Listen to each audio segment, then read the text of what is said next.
ദൈവത്താൽ സ്നേഹിക്കപ്പെടുന്ന പ്രിയ ദൈവജനമേ, മാറ്റമില്ലാത്ത, മറക്കാത്ത, നമ്മെ കരുതുന്ന, സ്നേഹിക്കുന്ന, ആദരിക്കുന്ന, മാനിക്കുന്ന സർവശക്തനായ യേശുക്രിസ്തുവിൻ്റെ അത്ഭുതമേറിയ നാമത്തിൽ നിങ്ങൾക്കേവർക്കും എൻ്റെ സ്നേഹവന്ദനം. ഏറ്റവും അനുഗ്രഹിക്കപ്പെട്ട ഈ പ്രഭാതവേളയിൽ കർത്താവിനെ ആരാധിക്കുവാനും കർത്താവിൻ്റെ വചനങ്ങളെ കേൾക്കുവാനും ദൈവ സാന്നിധ്യം അനുഭവിക്കുവാൻ ഈ പകൽക്കാലം ദൈവം നമുക്ക് നൽകുന്നതോർത്ത് ദൈവത്തെ സ്തുതിക്കാം, സ്തോത്രം ചെയ്യാം. പ്രത്യേകിച്ചും ഇന്ന് ഈ ദിനം എന്ന് പറയുന്നത് ഉയർപ്പിൻ ഞായറിന് ശേഷമുള്ള രണ്ടാമത്തെ ഞായറാഴ്ചയാണ്. പ്രാർത്ഥനയോടും വിശ്വാസത്തോടും ദൈവകൃപയിൽ ആശ്രയിച്ചുകൊണ്ട് നമുക്ക് ഇന്നത്തെ ശുശ്രൂഷയിലേക്ക് പ്രവേശിക്കാം. ദൈവപുത്രന്മാരെ യഹോവയ്ക്ക് കൊടുപ്പിൻ, യഹോവയ്ക്ക് മഹത്വവും ശക്തിയും കൊടുപ്പിൻ, യഹോവയ്ക്ക് അവൻ്റെ നാമത്തിൻ്റെ മഹത്വം കൊടുപ്പിൻ, വിശുദ്ധ അലങ്കാരം ധരിച്ച് യഹോവയെ നമസ്കരിപ്പിൻ. കണ്ണുകളടയ്ക്കാം, ദൈവത്തോട് നമുക്ക് പ്രാർത്ഥിക്കാം. അൽഫായും ഒമേഗയും ആദിയും അന്തവും ആദ്യനും ഒടുക്കത്തവനുമായിരിക്കുന്ന, നാൾതോറും ഞങ്ങളെ തിരുകൃപയാൽ കാത്തുപരിപാലിച്ച് വഴി നടത്തുന്ന ഉന്നതങ്ങൾ വാസമായിരിക്കുന്ന സ്വർഗസ്ഥ പിതാവാം നല്ല ദൈവമേ, കർത്താവെ, അങ്ങയുടെ പാദത്തെ ഞങ്ങൾ ചുംബിക്കുന്നു. പിതാവെ, അങ്ങ് ഞങ്ങൾ സ്നേഹിക്കുന്നു. തിരുമുഖത്തിലേക്ക് ഞങ്ങൾ നോക്കുന്നു. കർത്താവെ, അവിടുത്തെ തിരുമുഖ പ്രകാശം ഞങ്ങളുടെ മേൽ പകരുമാറാകണമെന്ന് പ്രാർത്ഥിക്കുന്നു. പിതാവെ, ദൈവമായ കർത്താവെ, ഉയർപ്പിൻ ഞായറിന് ശേഷമുള്ള ഈ രണ്ടാമത്തെ ഞായർ പ്രഭാതത്തിൽ വിശുദ്ധിയോടെ, ദൈവമേ സ്തോത്രം, വാഞ്ചയോടെ കർത്താവിൻ്റെ സന്നിധിയോളം ഞങ്ങൾ കടന്നു വരുന്നു. അവിടുത്തെ അനുഗ്രഹം ഞങ്ങളുടെ മേൽ പകരുമാറാകണമേ. അവിടെ ഞങ്ങളെ ആശീർവദിക്കണമേ. ഞങ്ങൾക്കുള്ളിലെ സംശയങ്ങളെ, ഞങ്ങൾക്കുള്ളിലെ ഭയപ്പാടുകളെ, നിരാശകളെ, ഞങ്ങൾക്കുള്ളിലെ എല്ലാതുമായ ദുഃഖ ദുരിതങ്ങളെ കർത്താവായ യേശുവിൻ്റെ നാമത്തിലപ്പ ഞങ്ങളിന്ന് അകറ്റിയപ്പ ദൈവ സാന്നിധ്യം അനുഭവിച്ചുകൊണ്ട് ഇന്നത്തെ തിരുവചനം ഞങ്ങൾ കേൾക്കുമ്പോൾ അത് ഞങ്ങളെ ബലപ്പെടുത്തുവാൻ, ശക്തീകരിക്കുവാൻ, നിത്യതയ്ക്കായി ഒരുക്കുവാൻ തക്കവണ്ണം കർത്താവായ യേശുവെ അവിടുന്ന് സഹായിക്കണമെന്ന് പ്രാർത്ഥിക്കുന്നു. അപ്പ അങ്ങ് നൽകിയിരിക്കുന്ന സമാധാനത്തിനും സന്തോഷത്തിനായി സ്തോത്രമപ്പ. ഞങ്ങളുടെ ജീവിത ചര്യകൾക്കായി സ്തുതിക്കുന്നു. വിഷമതകളുടെ നടുവിൽ, ഭാരങ്ങളുടെ നടുവിലൊക്കെ അവിടെ ഞങ്ങളെ കരുതുന്നുണ്ടല്ലോ, സഹായിക്കുന്നുണ്ടല്ലോ. സ്തോത്രം ചെയ്യുന്ന പിതാവെ, ഏകാന്തതകൾ കർത്താവെ സ്തോത്രം, ഒറ്റപ്പെട്ടു പോകുന്ന ജീവിത സാഹചര്യങ്ങളുടെ നടുവിലൊക്കെ കർത്താവെ അവിടുത്തെ സ്നേഹം അനുഭവിക്കുവാൻ ഞങ്ങളെ സഹായിക്കുന്നല്ലോ. സ്തോത്രം ചെയ്യുന്നു അപ്പ.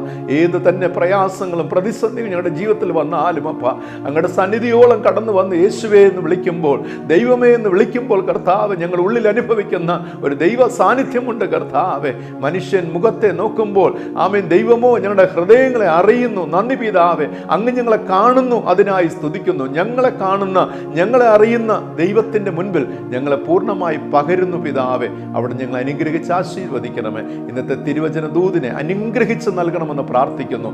ഇത് കേൾക്കുന്ന ശ്രമിക്കുന്ന എല്ലാ അങ്ങയുടെ പ്രിയ മക്കളെ കർത്താവിൻ്റെ നാമത്തിൽ അനുഗ്രഹിച്ച് പ്രാർത്ഥിക്കുന്നു. അവിടെ ആവശ്യങ്ങളും ആവശ്യഭാരങ്ങളും ഒക്കെ ദൈവം കാണുന്നുവല്ലോ. ദൈവം നടത്തണമേ, നയിക്കണമേ. യേശു രക്ഷിതാവിൻ്റെ ധന്യമുള്ള നാമത്തിൽ തന്നെ ആമീൻ, ആമീൻ, ആമീൻ.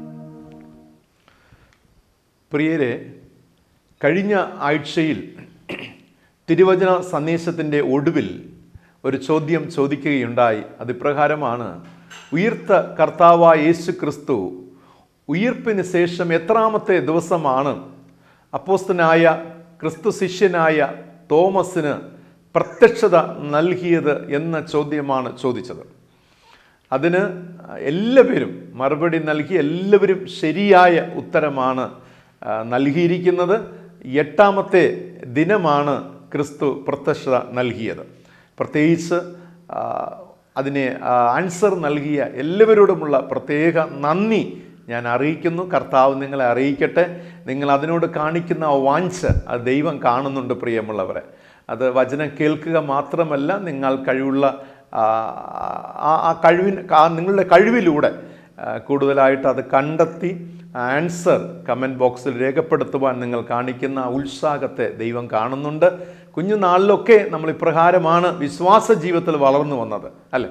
സൺഡേ സ്കൂളുകളിലൂടെ, അതുപോലെ തന്നെ വേദപുസ്തക പഠനങ്ങളിലൂടെ, VBSലൂടെ, ചെറിയ ചെറിയ ധ്യാനങ്ങൾ ഒക്കെ നാം ദൈവത്തിൻ്റെ വചനം അപ്രകാരമാണ് പഠിച്ച് പരിശീലിച്ച് വളർന്നത്.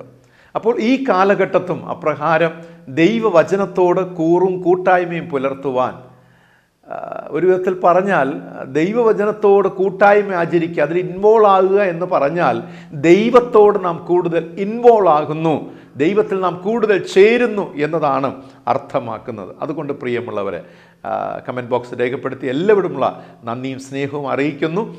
പ്രത്യേകിച്ചും ഇന്നത്തെ ധ്യാനത്തിൻ്റെ ഒടുവിലും ഒരു ചോദ്യമുണ്ടാകും. അത് നിങ്ങൾ കമൻറ്റ് ബോക്സിൽ അതിൻ്റെ ആൻസർ രേഖപ്പെടുത്തുക. ക്രിസ്തു യേശുവിൻ്റെ നാമം അതിലൂടെ മഹത്വപ്പെടുമാറാകട്ടെ.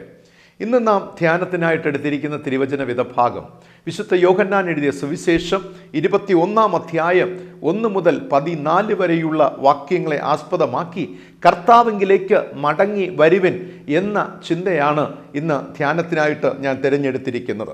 വിശുദ്ധ വേദപുസ്തകം നാം പരിശോധിച്ചാൽ കർത്താവായ യേശു ക്രിസ്തുവിനോടൊപ്പം എല്ലായ്പ്പോഴും ഏറ്റവും ആ ഒരു ക്ലോസ് സർക്കിളിൽ ആയിരുന്ന 3 ശിഷ്യന്മാരെക്കുറിച്ച് പറയുന്നുണ്ട്. അതിൽ ഒരുവനാണ് പത്രോസ്, അപ്പോസ്തലനായ ക്രിസ്തു ശിഷ്യനായ പത്രോസ്. യേശുവിനോട് എപ്പോഴും അടുത്ത് വസിക്കുന്നതിൽ ഏറ്റവും അധികം താല്പര്യം പ്രകടിപ്പിച്ച ഒരു ശിഷ്യനായിരുന്നു പത്രോസ്. കർത്താവായ യേശു ക്രിസ്തുവിൻ്റെ കഷ്ട അനുഭവങ്ങളുടെയൊക്കെ നടുവിൽ നമുക്കറിയാം പത്രോസ് യേശുവിനെ 3 പ്രാവശ്യം തള്ളിപ്പറയുകയാണ്. അതോടെ പത്രോസ് ചിന്തിക്കുകയാണ്, ഇനി എനിക്ക് യേശുവുമായിട്ട് അധിക നാൾ അല്ലെങ്കിൽ മുന്നോട്ട് പോകുവാൻ കഴിയുകയില്ല. കാരണം യേശുവിനെ താൻ തള്ളിപ്പറഞ്ഞിരിക്കുകയാണ്, യേശുവിനെ ചതിച്ചിരിക്കുകയാണ്, വഞ്ചിച്ചിരിക്കുകയാണ്. അതുകൊണ്ട് ഇനി എനിക്ക് യേശുവുമായുള്ള ബന്ധത്തിൽ തുടരുവാനായിട്ട് കഴിയുകയില്ല. യേശു ഇനി എന്നെ അക്സെപ്റ്റ് ചെയ്യുകയില്ല. ഈവൻ അക്സെപ്റ്റ് ചെയ്താൽ പോലും എനിക്ക് ഇനി എങ്ങനെ യേശുവിൻ്റെ മുഖത്ത് നോക്കുവാൻ സാധിക്കും? എങ്ങനെ യേശുവിനോടൊപ്പം ഇനി എനിക്ക് സഞ്ചരിക്കുവാനായി സാധിക്കും? ഇതോടുകൂടെ യേശുവുമായുള്ള ബന്ധം എന്നേക്കുമായി വിച്ഛേദിക്കപ്പെട്ടിരിക്കുകയാണ്. കാരണം ചെയ്യുവാൻ പാടില്ലാത്ത കാര്യമാണ് താൻ ചെയ്തിരിക്കുന്നത്. ചെയ്തത് ഒരു വലിയ ചതി അഥവാ വഞ്ചന ആകുന്നു. കൂടെ പാർത്ത്, കൂടെ സഞ്ചരിച്ച്, കൂടെ ഭക്ഷിച്ച്, കൂടെ ഉറങ്ങിയ താൻ ഇപ്പോൾ ഇതാ ഗുരുനാഥനെ ഒറ്റിക്കൊടുത്തിരിക്കുകയാണ്. ഗുരുനാഥനെ അറിയില്ല എന്ന് പറഞ്ഞ് വഞ്ചിച്ചിരിക്കുകയാണ്. പ്രിയമുള്ളവരെ, അതൊരു വലിയ പാപം തന്നെ എന്ന് പത്രോസ് തിരിച്ചറിയുന്ന അനുഭവത്തെ കാണുവാനായി സാധിക്കും. അതുകൊണ്ട് താൻ യേശുവിനെ ചതിച്ചതിനാൽ, വഞ്ചിച്ചതിനാൽ ഇനി തനിക്ക് യേശുവുമായുള്ള ബന്ധത്തിൽ തുടരുവാൻ കഴിയുകയില്ല. അത് സ്വാഭാവികമാണ്, അത് യാഥാർത്ഥ്യമാണ്. പ്രിയമുള്ളവരെ, ഈ ലോകത്തിൽ നാം ഇപ്രകാരം നമ്മോടൊപ്പം ജീവിക്കുന്നവർ, ഒരു കാലഘട്ടത്ത് നാമുമായിട്ട് ബന്ധം പുലർത്തിയവർ, നമ്മെ സ്നേഹിക്കുന്നവർ, നമ്മെ ആദരിച്ച്, നമ്മെ കരുതിയവർ, അല്ലെങ്കിൽ ഒരുമിച്ച് ഭക്ഷണം കഴിച്ച്, ഒരുമിച്ച് സഞ്ചരിച്ച്, ഒരുമിച്ച് നടന്ന്, ഒരുമിച്ച് സങ്കടങ്ങളൊക്കെ പങ്കിട്ട് അങ്ങനെ ജീവിച്ച അനുഭവങ്ങളിൽ എപ്പോഴെങ്കിലും നമുക്ക് നമ്മുടെ ഭാഗത്തുനിന്നൊരു വീഴ്ച ഉണ്ടായെങ്കിൽ, അവരെ ചതിക്കുന്ന, അവരെ പറ്റിക്കുന്ന ഒരനുഭവം അത് എപ്പോഴെങ്കിലും ഉണ്ടായിട്ടുണ്ട് എങ്കിൽ നമുക്കറിയാം അടുത്ത നിമിഷം എന്ന് പറയുന്നത് ആ ബന്ധം വിച്ഛേദിക്കപ്പെടുകയാണ്. പിന്നെ നമുക്ക് ആ ബന്ധത്തിൽ തുടരുവാനായി കഴിയുകയില്ല. അത് നമ്മുടെ മനഃശാസ്ത്രപരമായി നമ്മുടെ മനസ്സ് അതിന് അനുവദിക്കുകയില്ല. കാരണം അവിടെ ഒരു വലിയ വിള്ളൽ, ഒരു വിടവ് സംഭവിച്ചിരിക്കുകയാണ്. ആയതിനാൽ ഇവിടെ പത്രോസ് എന്താണ് ചിന്തിക്കുന്നത്? ഇനി തനിക്ക്, കാരണം 3 വട്ടം താൻ യേശുവിനെ തള്ളിപ്പറഞ്ഞ് എനിക്ക് ഈ കർത്താവിനെ അറിയില്ല. നോക്കണേ, കൂടെ നടന്നവൻ, കൂടെ സഞ്ചരിച്ചവൻ, കൂടെ ഭക്ഷിച്ചവൻ, കൂടെ ഉറങ്ങിയവൻ, എല്ലാ കാര്യങ്ങളും ചെയ്ത വ്യക്തി പറയുകയാണ്, എനിക്ക് ഈ കർത്താവിനെ അറിയില്ല, ഈ മനുഷ്യനെ ഞാൻ അറിയുന്നില്ല എന്ന് പറയുന്ന അനുഭവം. പ്രിയരെ, അതുകൊണ്ട് തന്നെ പത്രോസ് ചിന്തിക്കുകയാണ്, ഇനി എനിക്ക് ഈ യേശുവുമായുള്ള ബന്ധത്തിൽ തുടരുവാൻ കഴിയുകയില്ല. ഇനി എനിക്ക് എങ്ങനെ തുടരുവാൻ കഴിയും? അതുകൊണ്ട് ഞാൻ വേറെ വഴി അന്വേഷിക്കുന്നതാണ് നല്ലത്. വേറെ പാത്തിലേക്ക്, വേറെ ചില കാര്യങ്ങൾ ഇൻവോൾവ് ആകുന്നതാണ് നല്ലത് എന്ന് ചിന്തിച്ചുകൊണ്ട് അവൻ മീൻ പിടിക്കുവാനായിട്ട് അവൻ തിരിച്ച് പഴയ തൊഴിലിലേക്ക് പോകുന്ന ഒരു ചിത്രത്തെ വിശുദ്ധ വേദപുസ്തകം യോഹന്നാൻ സുവിശേഷം 21 അധ്യായത്തിൽ രേഖപ്പെടുത്തിയിരിക്കുകയാണ്. അങ്ങനെ മീൻ പിടിക്കുവാൻ പോകുന്ന പത്രോസ്, ഈ അവസ്ഥയിൽ യേശു പത്രോസിനെ തേടി വരുന്ന ഒരു ചിത്രം അവിടെ കാണുവാനായി സാധിക്കും. യേശു തേടി വന്ന് പത്രോസിനോട് പറയുകയാണ്, യു ക്യാൻ കം ബാക്ക് എന്നുള്ള സന്ദേശം നൽകുകയാണ്. You can come back. വിച്ഛേദിക്കപ്പെട്ട അല്ലെങ്കിൽ ബന്ധത്തിന് വിടവ് സംഭവിച്ച അനുഭവത്തിൽ ഇവിടെ ഇതാ തകർന്ന് അല്ലെങ്കിൽ വളരെ വിഷമസന്ധിയിൽ കൂടെ പഴയ തൊഴിലിലേക്ക് മടങ്ങിപ്പോയ പത്രോസിന്റെ അടുക്കൽ വന്ന് യേശു പറയുകയാണ്, യു ക്യാൻ കം ബാക്ക് എന്നുള്ളത്, നിനക്ക് മടങ്ങി വരാം എന്ന് ആവശ്യപ്പെടുകയാണ്. ഇതാണ് ഇന്ന് നാം പ്രഭാതത്തിൽ നാം ചിന്തിക്കുവാനായി പോകുന്നത്. ചിന്ത ഇതാണ്: കർത്താവിൽ നിന്ന് അകന്നു പോകുന്നതും കർത്താവിലേക്ക് മടങ്ങി വരുന്നതും, കർത്താവിൽ നിന്ന് അകന്നു പോകുന്നതും കർത്താവിലേക്ക് മടങ്ങി വരുന്നതും. Getting away from the lord, getting back to him എന്നത്. എൻ്റെ ഒന്നാമത്തെ ചിന്ത എന്ന് പറയുന്നത്, ദൈവത്തിൽ നിന്നും അകലുക എന്ന് പറയുന്നത് ഈ ലോകത്തിലെ ഒരു പൊതുവായ സത്യമാകുന്നു, അതൊരു യാഥാർത്ഥ്യമാകുന്നു. ദൈവത്തിൽ നിന്ന് അകലുക എന്ന് പറയുന്നത്, അതായത് കർത്താവിനെ പിൻപറ്റിയ ശേഷം കർത്താവിനെ വിട്ടകലുന്ന ജീവിതത്തിന് ഒരു ഉത്തമ ഉദാഹരണം എല്ലാ കാലത്തും നിലകൊള്ളുന്നത് പത്രോസിന്റെ ജീവിതം എന്നതിൽ അതിശയോക്തി ഇല്ല. പ്രിയമുള്ളവരെ, ചോദ്യം ഇതെങ്ങനെ സാധിക്കുന്നു എന്നുള്ളതാണ്. പറ്റിച്ചേർന്നതിൽ നിന്നും അകലുവാൻ ഒരു മനുഷ്യന് എങ്ങനെ സാധിക്കുന്നു? ഞാൻ പലപ്പോഴും പത്രോസും യേശുവും തമ്മിലുള്ള ഇൻറ്റിമസി, അടുപ്പത്തെക്കുറിച്ച് ഞാൻ ഒരുപാട് ചിന്തിക്കാറുണ്ട്, ഒരുപാട് അതിനെക്കുറിച്ച് വിശകലനം ചെയ്യാറുണ്ട്. ഇത്രയധികം വളരെ ക്ലോസ് ആയിട്ട് ഓരോ പൾസ് ഓഫ് ദ ഹാർട്ട്, ഹൃദയത്തിൻ്റെ ഓരോ സ്പന്ദനങ്ങളും അറിഞ്ഞ് പരസ്പരം സഹായിച്ച് കരുതി ഒരുമിച്ചുള്ള ജീവിതം. പ്രിയമുള്ളവരെ, 3.5 വർഷക്കാലം വളരെ ഇൻറ്റിമസി, അടുപ്പത്തോട് കഴിഞ്ഞ ഈ ഗുരുനാഥിൽ നിന്നും അകലുവാൻ പത്രോസിന് എങ്ങനെ സാധിച്ചു? ഒരു വലിയ ചോദ്യചിഹ്നമാണ്, ഒരു വലിയ ചോദ്യചിഹ്നമാണ് പ്രിയമുള്ളവരെ. പറ്റിച്ചേർന്നതിൽ നിന്നും വിട്ടുമാറുന്ന ഒരു അനുഭവം. പ്രിയരെ, ജീവിതത്തിൽ എപ്പോഴെങ്കിലും അങ്ങനെയുള്ള ഒരു അനുഭവത്തിലൂടെ നാം പോയിട്ടുണ്ടോ?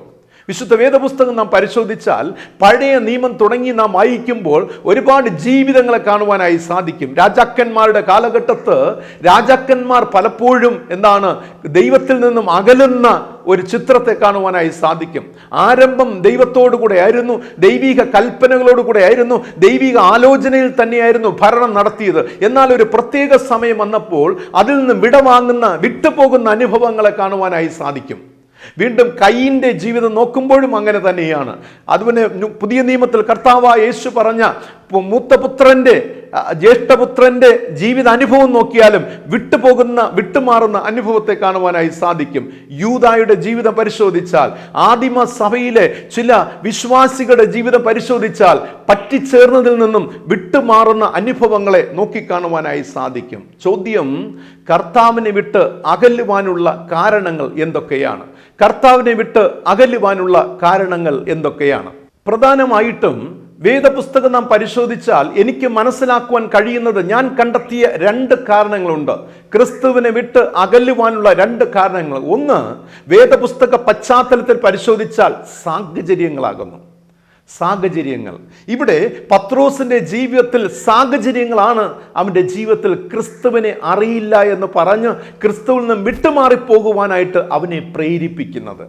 പ്രിയമുള്ളവരെ, 3.5 വർഷക്കാലം യേശുവിനോടൊപ്പം ജീവിച്ചു. ദീർഘകാലമൊന്നുമില്ല, ജനനം മുതലൊന്നും അവൻ അത് അനുഭവിക്കുന്നില്ല.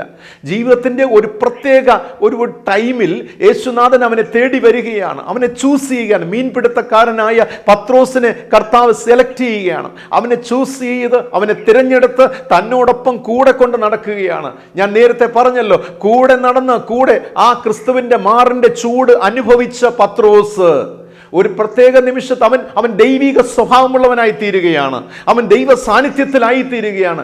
എന്നാൽ ഒരു പ്രത്യേക സമയം വന്നപ്പോൾ അവൻ മാനുഷികമായി ചിന്തിക്കുകയാണ്. ദൈവികതയെ മാറ്റി അവൻ മാനുഷികമായി ചിന്തിക്കുകയാണ്. ഇതാണ് പത്രോസിന്റെ ജീവിതത്തിൽ സംഭവിച്ച പരാജയം. പ്രിയമുള്ളവരെ, കർത്താവായ യേശുവിനെ പിടിച്ചു കൊണ്ടുപോകുന്ന മാത്രയിൽ ഒരു നിമിഷം അവൻ ദൈവികതയെ വിട്ട് കർത്താവായ യേശു ക്രിസ്തുവിന്റെ ഹൃദയത്തിന്റെ സ്പന്ദനങ്ങളെ, ആ ചൂട് അനുഭവിച്ചവൻ അതിൽ നിന്നും വേറിട്ട് ചിന്തിക്കുകയാണ്, അതിൽ നിന്നും മാറി ചിന്തിക്കുകയാണ്. എന്താണ് ചിന്തിക്കുന്നത്? ഇപ്പോൾ ഈ ഗുരുനാഥന്റെ ശിഷ്യനാണെന്ന് താനും എന്ന് പറഞ്ഞാൽ, യേശുവിനെ എനിക്ക് അറിയാമെന്ന് പറഞ്ഞാൽ യേശുവിന്റെ അവസ്ഥ ആകുമല്ലോ എനിക്കും വരുന്നത്. അതുകൊണ്ട് ഫോർ എ വൈൽ മാത്ര നേരത്തേക്കൊന്ന് തള്ളി പറയാം, എങ്കിൽ മാത്രമേ എനിക്ക് എൻ്റെ ജീവിതത്തെ രക്ഷിപ്പാൻ കഴിയുകയുള്ളൂ. എനിക്ക് എന്നെ തന്നെ രക്ഷിപ്പാനായിട്ട് യേശുവിനെ ഒന്ന് തള്ളിപ്പറയാമെന്ന് സൗകര്യപൂർവ്വം ചിന്തിച്ച്, മാനുഷികമായി ചിന്തിച്ച് ദൈവികതയെ വിട്ടകന്ന് അവനൊരു തീരുമാനത്തിൽ എത്തുകയാണ്. ആ തീരുമാനമാണ് യേശുവുമായുള്ള ബന്ധത്തിൽ നിന്നും വിച്ഛേദിക്കപ്പെടുവാൻ അവന് അങ്ങനെ ആ ഒരു അനുഭവത്തിൽ അവനായിത്തീരുന്നത്. പ്രിയരെ, എന്നെ കേൾക്കുന്ന പ്രിയ ദൈവജനമേ, ഇന്ന് പലപ്പോഴും മനുഷ്യനെ സാഹചര്യങ്ങൾ കർത്താവിനെ വിട്ട് അകലുവാൻ പ്രേരിപ്പിക്കപ്പെടുകയാണ്. കഴിഞ്ഞ കാലങ്ങളിൽ കർത്താവിനോട് കാണിച്ച ഇൻറ്റിമസിയിൽ നിന്നും, അടുപ്പത്തിൽ നിന്നും മനുഷ്യനെ വേർപിരിക്കുന്നത്, അകറ്റിവിടുന്നത് ഇന്നത്തെ നിങ്ങളുടെ സാഹചര്യങ്ങളാകാം, നിങ്ങളുടെ ജോബാകാം പ്രിയമുള്ളവരെ, നിങ്ങളുടെ വീട്ടിലെ അത്യാധുനിക സൗകര്യങ്ങളാകാം, നിങ്ങളുടെ പുതിയ പുതിയ കണ്ടെത്തലുകളാകാം, പുതിയ പുതിയ മേഖലകളാകാം. എന്തിനേറെ പ്രിയമുള്ളവരെ, മനഃശാസ്ത്രപരമായ പുതിയ പുതിയ തലങ്ങളാകാം പലപ്പോഴും നിങ്ങളെ ക്രിസ്തുവിൽ നിന്നും അകറ്റുന്നത് പ്രിയമുള്ളവരെ, ക്രിസ്തുവിൽ നിന്നും അകന്നു പോകുവാൻ നിങ്ങളെ സഹായിക്കുന്നത്. അത് കണ്ടെത്തുക എന്നുള്ളതാണ് ഏറ്റവും പ്രധാന കാര്യം പ്രിയമുള്ള. ഈ കാലഘട്ടത്ത് എന്നെ എൻ്റെ കർത്താവിൽ നിന്നും അകറ്റിയിരിക്കുന്നത് ഏത് ഘടകമാണ്? ചിന്തിക്കുക പ്രിയമുള്ളവരെ. ഇക്കഴിഞ്ഞ നാളൊക്കെ കർത്താവിനോട് കാണിച്ച ഇൻറ്റിമസി, അടുപ്പമുണ്ടല്ലോ, അതിൽ നിന്ന് എന്നെ അകറ്റിയത് എന്താകുന്നു? എൻ്റെ ചിന്തകളാണോ? എൻ്റെ സാഹചര്യങ്ങളാണോ? ഇന്നത്തെ ഞാൻ കടന്നു പോകുന്ന അവസ്ഥകളാണോ? കഴിഞ്ഞ നാളുകൾ ഞാൻ പ്രതീക്ഷിച്ചതൊന്ന്, പക്ഷെ അപ്രതീക്ഷിതമായി ചിലതൊക്കെ സംഭവിച്ചപ്പോൾ, എൻ്റെ പ്രതീക്ഷയ്ക്ക് വിരുദ്ധമായിട്ട് ചില സംഭവങ്ങൾ എൻ്റെ ജീവിതത്തിൽ നടന്നപ്പോൾ ഞാൻ എൻ്റെ കർത്താവിനെ ചതിക്കുവാൻ, ഞാൻ കർത്താവിനെ വഞ്ചിക്കുന്ന ഒരു പേഴ്സണായി മാറിയോ? കഴിഞ്ഞ കാലങ്ങളിൽ എൻ്റെ കർത്താവിനോടൊപ്പം മരിക്കുവാൻ വരെ ഞാൻ ഒരുക്കമെന്ന് പറഞ്ഞ വ്യക്തിയാണ്. ഞാൻ മരിച്ചാലും തന്നെ ഒറ്റിക്കൊടുക്കുകയില്ല, ഞാൻ മരിക്കേണ്ടി വന്നാൽ പോലും കർത്താവെ അങ്ങേ വിട്ട് അകലുകയില്ല, സത്യ വചനങ്ങളെല്ലാം അങ്ങിലല്ലേ ഉള്ളതെന്ന് പറഞ്ഞ് ആ മാറിൽ കൂടെയിരുന്ന പത്രോസ് ഇപ്പോൾ ഞാൻ നിന്നെ അറിയുന്നില്ല. കാരണം സാഹചര്യങ്ങൾ പ്രിയമുള്ളവരെ, ഇവിടെ വളരെ ശ്രദ്ധയോടെ നിങ്ങൾ ചിന്തിക്കേണ്ട ഒരു ഭാഗമാണ് പ്രിയമുള്ളവരെ.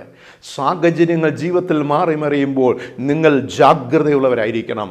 ജീവിതത്തിൻ്റെ ഓരോ സാഹചര്യങ്ങൾ, രോഗമാകട്ടെ, ഒരു മരണമാകട്ടെ, ജീവിതത്തിൽ ദാരിദ്ര്യമാകട്ടെ, കഷ്ടപ്പാടുകളാകട്ടെ, ഞെരുക്കമാകട്ടെ, ഏകാന്തതയാകട്ടെ, അനാഥപ്പെടുന്ന അനുഭവമാകട്ടെ, അവിടെയൊക്കെ നിങ്ങൾ ചിന്തിക്കുക, ഗുരുനാഥനെ വിട്ട് അകലരുതേ. കഴിഞ്ഞ നാളുകൾ നിങ്ങൾക്കുണ്ടാകുന്ന ബന്ധത്തെ അതിൽ ഉറച്ചു നിൽക്കുവാൻ നിങ്ങളെ കൊണ്ട് സാധിക്കണം. അത് വീണ്ടും പണിയുവാൻ കഴിയണം. ആ തകർച്ചയുടെ അനുഭവത്തിലും ആ ബന്ധം, ആ കർത്താവ് യേശുവിൻ്റെ കരം പിടിച്ചിരിക്കുന്ന ആ ബലമായി പിടിച്ചിരിക്കുന്ന അനുഭവമുണ്ടല്ലോ, അത് വിട്ട് നിങ്ങൾ നീങ്ങരുതേ പ്രിയമുള്ളവരെ. ചില വേളകളിലെങ്കിലും പ്രിയമുള്ളവരെ, പിശാച് നമ്മുടെ മനസ്സിൽ ക്രിസ്തുവിനെ സംശയിക്കത്തക്ക തരത്തിലുള്ള ചിന്തകൾ കൊണ്ട് തരാം. നമ്മുടെ ബോധമണ്ഡലത്തിൽ ഞാൻ വിശദമാക്കാം. പത്രോസ് ഒരുപക്ഷെ ഇപ്രകാരം ചിന്തിച്ചു കാണും, ഒരുപക്ഷെ ദൈവപുത്രനായിരുന്നുവെങ്കിൽ, ഈ കഴിഞ്ഞ 3.5 വർഷം കൊണ്ട് യേശുവിനെ എനിക്കറിയാം, ഞാൻ ചിന്തിച്ചിരുന്ന ദൈവപുത്രൻ തന്നെയാണ്, അതിൽ മാറ്റമില്ല. പക്ഷെ ഈ നിമിഷം, ഈ രാത്രിയിൽ യൂദ ചുംബിച്ച് അവനെ പിടിച്ചു കെട്ടിക്കൊണ്ട് ഒരു കള്ളനെ പോലെ, കുറ്റവാളിയെ പോലെ കൊണ്ടുപോയപ്പോൾ ഇപ്പോൾ എൻ്റെ മനസ്സിൽ ഞാൻ സംശയിക്കുകയാണ്. കാരണം ഈ ക്രിസ്തു വാസ്തവത്തിൽ ശരിയായിട്ട് ദൈവപുത്രനാണോ? ദൈവപുത്രനെങ്കിൽ ഈ മനുഷ്യന്റെ ജീവിതത്തിൽ ഈ അനർത്ഥങ്ങൾ ഉണ്ടാകുമോ?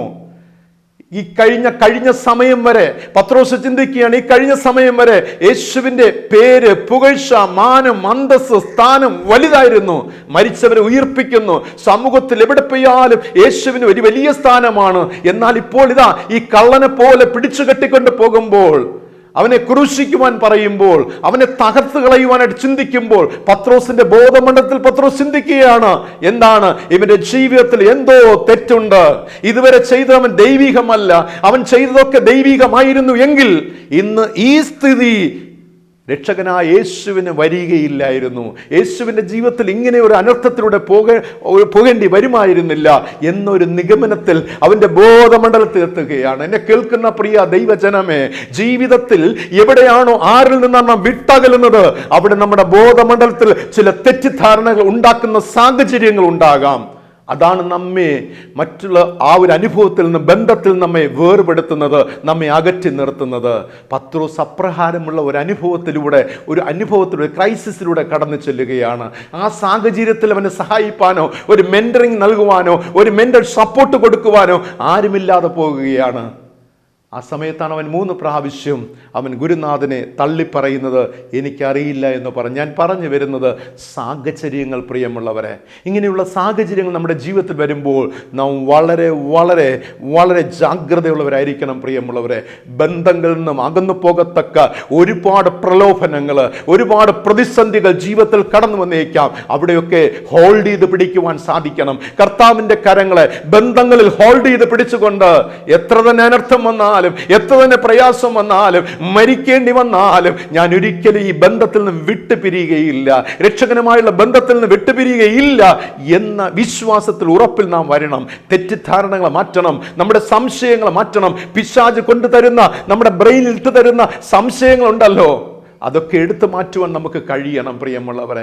ഇല്ല എങ്കിൽ പിൽക്കാലത്ത് ഒരുപാട് വേദന അനുഭവിക്കേണ്ടതായി വരും. ഒരു പക്ഷേ നമ്മുടെ ഭാഗത്ത് റൈറ്റ് എന്ന് തോന്നിയേക്കാം, ഞാൻ ചെയ്തത് ശരിയെന്ന് തോന്നിയേക്കാം, എൻ്റെ സാഹചര്യത്തിൽ ഞാൻ മറ്റാരായിരുന്നോ അങ്ങനെയല്ലേ ചെയ്യത്തുള്ളൂ, ഞാൻ ചെയ്തത് ശരിയെന്ന് ഒരുപക്ഷെ ലോകത്തിന് ബോധ്യപ്പെടുത്തുവാൻ ശ്രമിച്ചേക്കാം. പക്ഷേ നമുക്ക് നഷ്ടമാകുന്നത് നമ്മുടെ ഒരു വലിയ നഷ്ടമാണ്.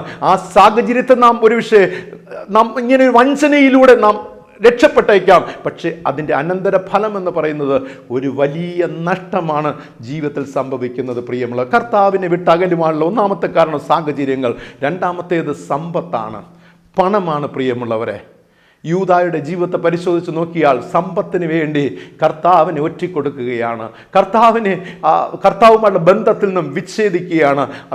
പുതിയ നിയമത്തിൽ നാം പഠിക്കുമ്പോൾ, പ്രത്യേകിച്ച് അപ്പോസ്തല പ്രവൃത്തികൾ വായിക്കുമ്പോൾ, ആദിമ സഭയിൽ അനന്യാസ് സഫീറ അവിടെ കള്ളം ചെയ്യുകയാണ്. സമ്പത്തിന് വേണ്ടി അത്യാഗ്രഹം കാണിച്ച് അവർ എന്ത് ചെയ്യുകയാണ്? കർത്താവിൽ നിന്നും അകലുന്ന ഒരു ചിത്രത്തെ കാണുവാനായി സാധിക്കും. പ്രിയമുള്ളവരെ, നാം പ്രാർത്ഥിക്കാത്തതിനും, നാം വേദപുസ്തകം ധ്യാനിക്കാത്തതിനും, നാം കൂട്ടായ്മ ആചരിക്കാത്തതിനും നമുക്ക് പറയുവാൻ ഒരുപാട് സാഹചര്യങ്ങളുണ്ടാകാം. ഇന്നിന്ന വിഷയങ്ങളാണ്, സമ്പത്താണ്, ഇന്നിന്ന പ്രശ്നങ്ങളാണ് എൻ്റെ ജീവിതത്തിൽ, അതുകൊണ്ടാണ് ഞാൻ ഇങ്ങനെയൊക്കെ ചെയ്തത്, ഇങ്ങനെയൊക്കെ ചെയ്യുവാൻ എന്നെ പ്രേരിപ്പിച്ചതെന്നൊക്കെ നിങ്ങൾക്ക് പറയുവാൻ കഴിഞ്ഞേക്കാം. പക്ഷേ ഇത് കഴിയുമ്പോൾ നിങ്ങൾ റീതിങ്ക് ചെയ്യുന്ന ഒരു കാലഘട്ടമുണ്ട്, ഒരു സമയമുണ്ട്. അയ്യോ, ആ സമയത്ത് എനിക്ക് പിടിച്ചു നിൽക്കുവാൻ കഴിഞ്ഞില്ലല്ലോ. ഇക്കഴിഞ്ഞ 3.5 വർഷം ഗുരുനാഥനോട് പിടിച്ചു നിന്ന വ്യക്തിയാണ്, പക്ഷേ നല്ല ബന്ധത്തിലായിരുന്നു. ഒരുപാട് വിഷമ സാഹചര്യങ്ങൾ, ഗുരുനാഥനുമായി ഫ്രിക്ഷൻസ് ഉണ്ടായി, ആശയത്തിൽ ഒരുപാട് തെറ്റലുകൾ ഉണ്ടായെങ്കിലും ഗുരുനാഥനെ വിട്ട് ഞാൻ ആകുന്നില്ല. എൻ്റെ അപ്പനെ, കർത്താവായ യേശുവിനെ ഞാൻ ചേർത്ത് പിടിച്ചിരുന്നു. എന്നാൽ ഇപ്പോൾ ഈ സാഹചര്യത്തിൽ എനിക്ക് അങ്ങനെ പിടിച്ചു നിൽക്കുവാനായി കഴിഞ്ഞില്ലോ എന്നുള്ള ഒരു വലിയ ഭാരം, ഒരു വലിയ സങ്കടം ഇവിടെ പത്രോസിന് ഉണ്ടാകുകയാണ്. അതുപോലെ യൂദയ്ക്ക് ഉണ്ടാകുന്നത് കാണുവാനായി സാധിക്കും. പ്രിയമുള്ളവരെ, ഞാൻ പറഞ്ഞു വരുന്നത്, ഈ കാലഘട്ടത്ത് ദൈവത്തിൽ നിന്ന് അകലുന്ന അനുഭവം നിങ്ങളിലുണ്ടോ?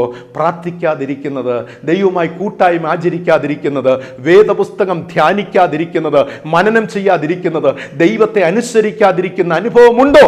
എങ്കിൽ നിങ്ങൾ കർത്താവിൽ നിന്ന് അകന്ന് ജീവിക്കുകയാണ്. പറയുവാൻ ഒരുപാട് സാഹചര്യങ്ങൾ ഉണ്ടാകും, എന്നാൽ ദൈവത്തിൻ്റെ മുമ്പിൽ അതൊന്നും എക്സ്ക്യൂസ് അല്ല എന്ന് നാം മനസ്സിലാക്കേണ്ടിയിരിക്കുന്നു. നമ്മുടെ ജീവിതത്തിൽ കർത്താവിനെ വിട്ട് അകലുന്ന സാഹചര്യങ്ങൾ ഉണ്ടായിട്ടുണ്ടോ? അതോ അകലുന്ന സാഹചര്യങ്ങളിലൂടെയാണോ ഇന്ന് നാം കടന്നു പോയിക്കൊണ്ടിരിക്കുന്നത്? ചിന്തിക്കുക, ആത്മപരിശോധന നടത്തുക. എങ്കിൽ കാരണങ്ങൾ എന്തൊക്കെയാണ്? ഞാൻ ഇന്ന് എൻ്റെ കർത്താവിൽ നിന്ന് അകന്ന് ജീവിക്കുന്നുവെങ്കിൽ, കർത്താവിനോട് കൂട്ടായ്മ ആചരിക്കുന്നില്ല എങ്കിൽ അതിനുള്ള കാരണങ്ങൾ എന്തൊക്കെയാണെന്ന് കണ്ടുപിടിക്കുക. പ്രിയമുള്ളവരെ, ദൈവത്തിൻ്റെ പരിശുദ്ധാത്മാവ് അത് വെളിപ്പെടുത്തി തരും. വേഗത്തിൽ അത് ക്രമപ്പെടുത്തുക. ആമേൻ, സ്തോത്രം. മുറിയപ്പെട്ട ബന്ധങ്ങളെ പുനഃസ്ഥാപിക്കുക. എവിടെയാണോ മുറിയപ്പെട്ടത്, ബന്ധങ്ങൾ നശിപ്പിക്കപ്പെട്ടത്, അവ ബന്ധങ്ങളെ നിങ്ങൾ പുനഃസ്ഥാപിക്കുവാനായിട്ട് വിശുദ്ധ വേദപുസ്തകം നമ്മോട് ആവശ്യപ്പെടുകയാണ്. രണ്ടാമത്തെ ചിന്ത എന്ന് പറയുന്നത്, ദൈവത്തിൽ നിന്ന് അകലുക എന്ന് പറയുന്നത് സ്വസ്ഥതയില്ലാത്ത ഒരു അനുഭവമാകുന്നു. ദൈവത്തിൽ നിന്ന് അകലുക എന്ന് പറയുന്നത് സ്വസ്ഥതയില്ലാത്ത ഒരനുഭവമാകുന്നു. ഇവിടെ കർത്താവിനെ വിട്ട് അകന്ന പത്രോസിന്റെ ജീവിതം സ്വസ്ഥതയില്ലാത്ത, സമാധാനമില്ലാത്ത ഒരു അനുഭവത്തിൽ ആയിത്തീരുന്നത് കാണുവാനായിട്ട് കഴിയും. ലൂക്കോസ് സുവിശേഷം 22-ാം അധ്യായം അതിൻ്റെ 62-ാമത്തെ വാക്യം വായിക്കുമ്പോൾ ഇപ്രകാരം രേഖപ്പെടുത്തിയിരിക്കുന്നു: അപ്പോൾ കർത്താവ് തിരിഞ്ഞ് പത്രോസിനെ ഒന്ന് നോക്കി, ഇന്ന് കോഴി കൂകും മുമ്പേ നീ 3 വട്ടം എന്നെ തള്ളിപ്പറയും എന്ന് കർത്താവ് തന്നോട് പറഞ്ഞ വാക്ക് ഓർത്തു. പുറത്തിറങ്ങി അതിദുഃഖത്തോടെ കരഞ്ഞു എന്നാണ് രേഖപ്പെടുത്തി. പത്രോസ് ഇതുവരെ തൻ്റെ ജീവിതത്തിൽ കരയാത്ത അനുഭവത്തിലൂടെ കടന്നുപോയി എങ്കിൽ ഇപ്പോൾ ഇതാ ഒരു സാഹചര്യം എത്തി നിൽക്കുകയാണ്. അതിദുഃഖത്തോടുകൂടെ കർത്താവിൻ്റെ വാക്ക് ഓർത്തപ്പോൾ അവൻ അതിദുഃഖത്തോടെ കരഞ്ഞു എന്ന് രേഖപ്പെടുത്തിയിരിക്കുകയാണ്. പ്രിയമുള്ളവരെ, കർത്താവിന് വിട്ട് അകലുന്ന ഒരു വ്യക്തിയുടെ ജീവിതത്തിൽ അസ്വസ്ഥനായി മാറും, ഉള്ളവളായി മാറും, അസ്വസ്ഥതയുള്ള ഒരു കുടുംബമായി മാറും. പ്രിയമുള്ളവരെ, കാരണം ബന്ധം വിച്ഛേദിക്കപ്പെട്ടു. എവിടെയൊക്കെ തെറ്റിദ്ധാരണകൾ, സംശയങ്ങൾ, അസ്വസ്ഥതകൾ, അതുമൂലം പ്രിയമുള്ളവരെ നാമായിട്ട് തന്നെ ബന്ധങ്ങൾക്ക് വിടവുണ്ടാക്കി, വിള്ളലുണ്ടാക്കി. ഇപ്പോൾ ഇത് പശ്ചാത്തപിച്ച് അനുതാപത്തോടെ കരയുകയാണ്. ദുഃഖത്തോടുകൂടെ ആ വേദപുസ്തകത്തിൽ രേഖപ്പെടുത്തിയിരിക്കും. നോക്കണേ, ദുഃഖത്തോടെ പത്രോസ് പൊട്ടിക്കരയുകയാണ്. വീണ്ടും പത്രോസിന്റെ ജീവിതത്തിൽ നോക്കാം, അവൻ്റെ മനസ്സ് കലുഷിതമായി മാറുകയാണ്.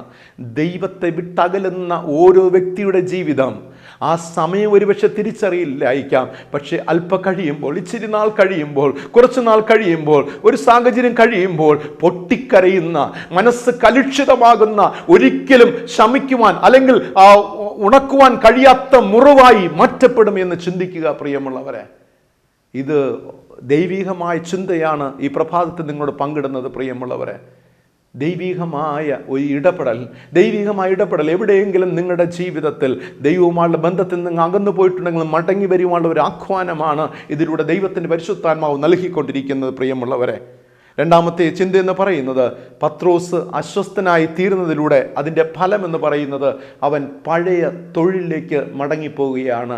അവൻ്റെ ജീവിതത്തെ അവൻ ഹാർഡൻ ചെയ്യുകയാണ്, കഠിനപ്പെടുത്തുകയാണ്, മനസ്സ് കഠിനപ്പെടുത്തുകയാണ്. കാരണം അവൻ്റെ ജീവിതത്തിൽ വലിയ തെറ്റാണ് സംഭവിച്ചിരിക്കുന്നത്. അവൻ അസ്വസ്ഥനായി തീരുകയാണ്. ഈ അസ്വസ്ഥത അവനെ പുതിയ പുതിയ തീരുമാനങ്ങൾ എടുക്കുവാൻ പ്രേരിപ്പിക്കുകയാണ്. ഇത് തെറ്റിൽ നിന്നും തെറ്റിലേക്ക് പോകുന്ന ഒരനുഭവമാണ്. പ്രിയമുള്ളവരെ, നിങ്ങളുടെ മനസ്സ് അസ്വസ്ഥരാകുമ്പോൾ നിങ്ങൾ തെറ്റിൽ നിന്നും തെറ്റിലേക്ക് പോകുന്നത് നിങ്ങൾ ശ്രദ്ധിച്ചിട്ടുണ്ടോ? പ്രിയമുള്ളവരെ, മനസ്സ് നിയന്ത്രിക്കുവാൻ കഴിയുന്നില്ല, വികാരങ്ങളെ നിയന്ത്രിക്കുവാൻ കഴിയുന്നില്ല, ഉണർവുകളെ നിയന്ത്രിക്കുവാൻ കഴിയുന്നില്ല. ഞാൻ പറയുന്നതാണ്, ഞാൻ ചിന്തിക്കുന്നതാണ്, ഞാൻ പ്രവർത്തിക്കുന്നതാണ് ശരി എന്ന നിഗമനത്തിലെത്തി പുതിയ പുതിയ വാതായനങ്ങളെ, പുതിയ പുതിയ വഴികളെ കണ്ടെത്തി ഇങ്ങനെ സഞ്ചരിക്കുന്ന അനുഭവമാണ്. അങ്ങനെ പോയിട്ടുള്ളവരുടെ ജീവിതത്തിലൊക്കെ പരാജയം മാത്രമാണ്. പ്രിയമുള്ളവരെ, പരാജയം മാത്രമാണ്. ഇനി എന്തിനാ പ്രാർത്ഥിക്കുന്നത്, ഇനി എന്തിനാ ബൈബിൾ വായിക്കുന്നത്, ഇനി എന്തിനാ കർത്താവിനോട് കൂട്ടായ്മ ആചരിക്കുന്നത് എന്ന് ചിന്തിച്ചുകൊണ്ട് പുതിയ പുതിയ വഴികളെ, പുതിയ പുതിയ വാതായനങ്ങളെ, സാഹചര്യങ്ങൾ കണ്ടെത്തുവാനായിട്ട് ശ്രമിക്കുകയാണ്. ഇവിടെ വേദപുസ്തകം പറയുന്നു, 21-ാം അധ്യായത്തിന്റെ 3-ാം വാക്യത്തിൽ, ശീമോൻ പത്രോസ് മറ്റു ശിഷ്യന്മാരോട് ഞാൻ മീൻ പിടിപ്പാൻ പോകുന്നു എന്ന് പറയുകയാണ്. പ്രിയമുള്ളവരെ, ദൈവത്തിൽ നിന്നും അകലുന്ന ഒരു മനുഷ്യന്റെ മനസ്സ് ഇന്നല്ലെങ്കിൽ നാളെ അസ്വസ്ഥമാകും, കലുഷിതമാകും എന്നതൊരു സംശയമില്ല. അത് പത്രോസ് പുറത്ത് പറയുന്നില്ല. അവന്റെ മനസ്സ്, ആമേൻ സ്തോത്രം, പ്രിയമുള്ളവരെ, സമുദ്രത്തിന്റെ തിരകൾ അല്ലെങ്കിൽ കടൽ ഇരമ്പുന്നത് പോലെ അവന്റെ മനസ്സ് പ്രക്ഷുബ്ധമാണ്. എന്ത് ചെയ്യണമെന്ന് അറിയുന്നില്ല. കാരണം ചെയ്യാൻ പാടില്ലാത്തത് ചെയ്ത് കഴിഞ്ഞു, ചെയ്യാൻ പാടില്ലാത്തത് അവൻ ചെയ്തു കഴിഞ്ഞു. ഇനി എന്താണ്? ഇനി പുറകിലോട്ട് പോകുക. അവൻ വേറെ തീരുമാനങ്ങൾ എടുക്കുകയാണ്. സ്വയം തണുപ്പിക്കുവാൻ, സ്വയം ആശ്വസിപ്പിക്കുവാൻ, സ്വയം ധൈര്യപ്പെടുത്തുവാനായിട്ട് പുതിയ പുതിയ വഴികൾ അവൻ കണ്ടെത്തുകയാണ്. പഴയ തൊഴിലിലേക്ക് മടങ്ങിപ്പോകുവാൻ അവൻ ആഗ്രഹിക്കുകയാണ്. പ്രിയമുള്ളവരെ, മറന്നു പോകരുത്, ദൈവത്തിൽ നിന്നും അകലുന്ന ഒരു മനുഷ്യന്റെ മനസ്സ് ഇന്നല്ലെങ്കിൽ നാളെ അസ്വസ്ഥമാകും, കലുഷിതമാകും. അവൻ പുതിയ വഴികളെ കണ്ടെത്തും, പുതിയ വഴികളെ അന്വേഷിക്കും, പഴയതിലേക്ക് തിരിയുമെന്നുള്ളതാണ്. ഇവിടെ കർത്താവായ യേശു സ്ത്രീകളോട് പറഞ്ഞു, എൻ്റെ ശിഷ്യന്മാരോട് ഗലീല മലയ്ക്ക് പുറപ്പെട്ടു വരുവാൻ പറയുമ്പോൾ ഇവർ തിബരിയോസ് കടൽക്കരയിലേക്ക് പോകുന്ന ചിത്രമാണ് കാണുവാൻ കഴിയുന്നത്. പത്രോസും കൂട്ടരും തിബരിയോസ് കടൽക്കരയിലേക്ക് നേരെ ഓപ്പോസിറ്റ് സൈഡിലേക്ക് പോവുകയാണ്, എതിർദിശയിലേക്ക് സഞ്ചരിക്കുകയാണ്. പ്രിയമുള്ളവരെ, രക്ഷകനെ, ആമേൻ സ്തോത്രം, വിട്ടുപിരിയുന്ന, രക്ഷകൊണ്ട് അകലുന്ന ഓരോ വ്യക്തികളുടെ ജീവിതം എന്ന് പറയുന്നത് എതിർദിശയിലായിരിക്കും. പ്രിയമുള്ളവരെ, അവിടെ ദൈവത്തിന്റെ സഹായം ഉണ്ടാകുകയില്ല, അവിടെ ദൈവം ഉണ്ടാകില്ല. നമുക്ക് ശരിയെന്ന് തോന്നിയേക്കാം, ഇതാണ് നല്ലതെന്ന് തോന്നിയേക്കാം, ഇവിടെ കുറെ വിഭവങ്ങൾ ഉണ്ടല്ലോ, എന്ത് ചെയ്താലും എനിക്ക് കുറച്ച് അറിവുണ്ട്, ബുദ്ധിയുണ്ട്, പഴയ കാലത്തെ ചില എക്സ്പീരിയൻസ് ഉണ്ട്, പഴയ ചില കൂട്ടാളികളുണ്ട്, അവരുടെ എല്ലാം ഒപ്പം കൂടി എനിക്ക് ഒരു പഴയ അനുഭവത്തിലേക്ക് പോകും, അവിടെ പോയി എനിക്ക് സക്സസ് ആകണം എന്നുള്ള അനുഭവത്തിലേക്ക് തീരുമാനമെടുത്ത് മുന്നോട്ട് പോകുകയാണ്. പ്രിയമുള്ളവരെ, എൻ്റെ മൂന്നാമത്തെ ചിന്ത എന്ന് പറയുന്നത്, ദൈവത്തിങ്കിലേക്ക് മടങ്ങി വരിക എന്ന് പറയുന്നത് മഹത്വകരമായ ജീവിതത്തിനുള്ള ഒരു സാധ്യതയാകുന്നു. പ്രിയരെ, ദൈവത്തിങ്കിലേക്ക് മടങ്ങി വരിക എന്നുള്ളതാണ് വേദപുസ്തകം നമ്മെ പഠിപ്പിക്കുന്നത്. Come back to the king എന്നുള്ളതാണ്. രാജാവായ ക്രിസ്തുവിങ്കിലേക്ക്, ദൈവത്തിങ്കിലേക്ക് മടങ്ങി വരിക എന്ന്, അത് മഹത്വകരമായ ഒരു അനുഭവമാണ്. ഇവിടെ രണ്ട് ചിന്തകൾ നാം ധ്യാനിക്കുകയുണ്ടായി.